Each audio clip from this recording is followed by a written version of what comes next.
और उत्तराखंड के रुड़की में एक युवक नहर में गिर गया। घंटों प्रयास के बाद भी उसका कोई पता नहीं चल पाया।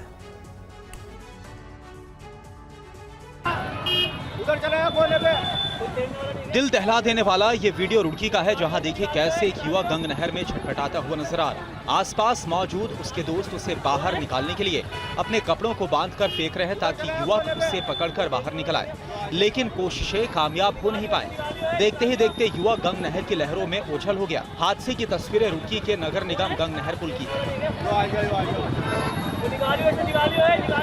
पानी में बहे युवक का नाम आशीष है, जो कि बनारस का रहने वाला है। IIT रुड़की का छात्र था और MBA की पढ़ाई कर रहा था। छात्र अपने 3 दोस्तों के साथ गंग नहर के किनारे कुछ सुकून के पल गुजारने के लिए आया था, लेकिन अचानक से पैर फिसलने से वो नहर में जा गिरा और ये दर्दनाक हादसा हो गया। दोस्तों में शायद किसी को तैरना नहीं आता था, तभी वो कपड़ा फेंक कर उसे बाहर निकालने की कोशिश कर रहे थे। सूचना मिलते ही पुलिस मौके पर पहुंची। गोताखोरों की मदद से युवक की तलाश होती रही, लेकिन आशीष मिल नहीं पाया। यूपी के मेरठ में हुए एक सड़क हादसे का CCTV फुटेज सामने आया है। हादसे में एक गाड़ी चालक घायल हुआ है। तेज रफ्तार से गाड़ियां सड़क पर आ जा रही थी और इसी दौरान देखिए कैसे दूध से भरा एक टेम्पो पास से गुजर रहे डंपर से टकरा गया।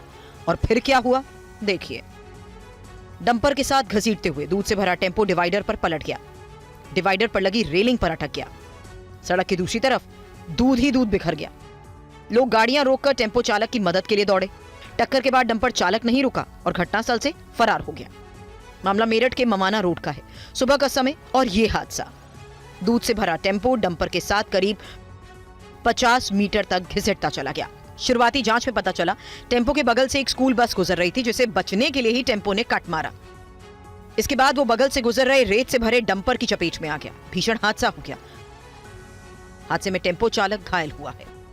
हादसा सड़क पर लगे CCTV कैमरे में रिकॉर्ड हुआ। तस्वीरें वायरल हैं। फिलहाल पुलिस को भी हादसे को लेकर कोई शिकायत नहीं मिली।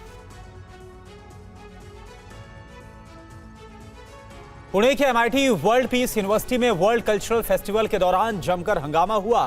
कुछ लोगों ने बांग्लादेश स्टॉल में तोड़फोड़ की।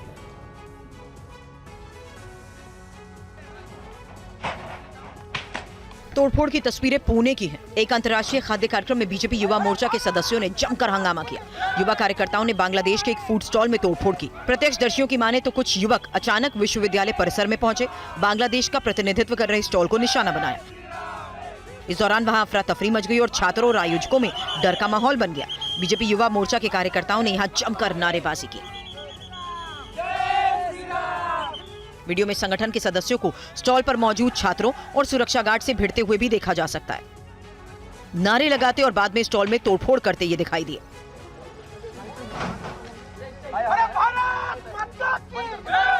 विश्वविद्यालय प्रशासन ने बयान जारी कर कहा वो सभी छात्रों के लिए सुरक्षित सम्मानजनक माहौल बनाए रखने के लिए प्रतिबद्ध है। पुलिस ने कहा कि मामले की जांच हो रही है। CCTV फुटेज और चश्मदीदों के बयान के आधार पर आगे की कार्रवाई की जाएगी।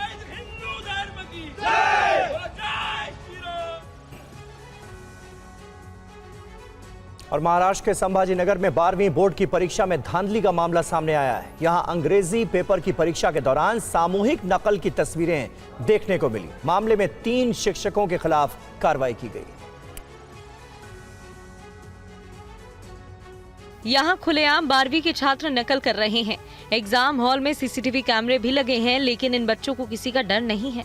लगता है कि इन्हें नकल करने की पूरी छूट है।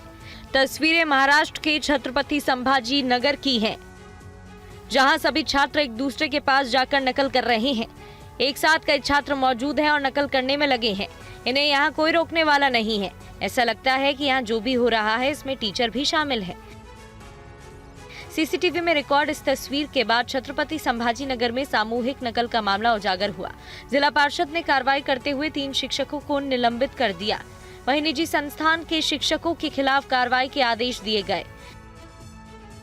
CCTV में रिकॉर्ड फुटेज के आधार पर जांच जारी है। जांच के बाद इस परीक्षा केंद्र पर मौजूद 327 छात्रों की उत्तर पुस्तिकाएं जब्त कर ली गई हैं। प्रशासन ने सख्त कदम उठाते हुए नकल करने वाले विद्यार्थियों के इंग्लिश विषय के सभी अंक रद्द कर दिए। अब इन छात्रों को सप्लीमेंट्री परीक्षा देनी होगी। कानपुर लैम्बोर्गिनी केस के अभियुक्त शिवम मिश्रा को पुलिस ने गिरफ्तार कर लिया है। शिवम को आज कोर्ट में पेश किया गया। पुलिस गिरफ्त में आया ये वही शिवम मिश्रा है जो कानपुर लैम्बोर्गिनी केस के बाद से गायब था। 8 फरवरी को ही घटना के बाद से पुलिस शिवम मिश्रा की तलाश में थी। शिवम की गिरफ्तारी के लिए 5 टीमें लगाई गई।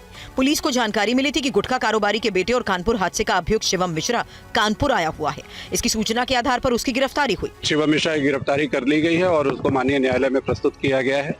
बाकी आगे की कार्रवाई की जा रही है। सूचना मिली थी कि कानपुर में आया हुआ है किसी काम से या किसी कारण से। इस सूचना के आधार पर तत्काल हमारी टीमें सक्रिय हुई और उसको गिरफ्तार किया गया और गिरफ्तार करके माननीय न्यायालय में प्रस्तुत किया गया। अग्रिम कार्रवाई की जा रही है। 5 टीमें लगी हुई थी और आज सफलता मिली है। आज उनको प्रस्तुत कर दिया गया। कई सीसीटीवी और साक्ष्य मिलने के बाद पुलिस ने शिवम मिश्रा को गिरफ्तार कर लिया। 8 फरवरी को करोड़ों की कीमत वाली लैम्बोर्गिनी ने वीआईपी रोड पर अनियंत्रित होकर कई लोगों को टक्कर मार दी थी। पुलिस की शुरुआती जांच और सीसीटीवी फुटेज ने संकेत दिया कि गाड़ी शिवम मिश्रा ही चला रहा था। हालांकि उसका पक्ष लगातार ये दावा करता रहा कि कार दूसरा ड्राइवर चला रहा था।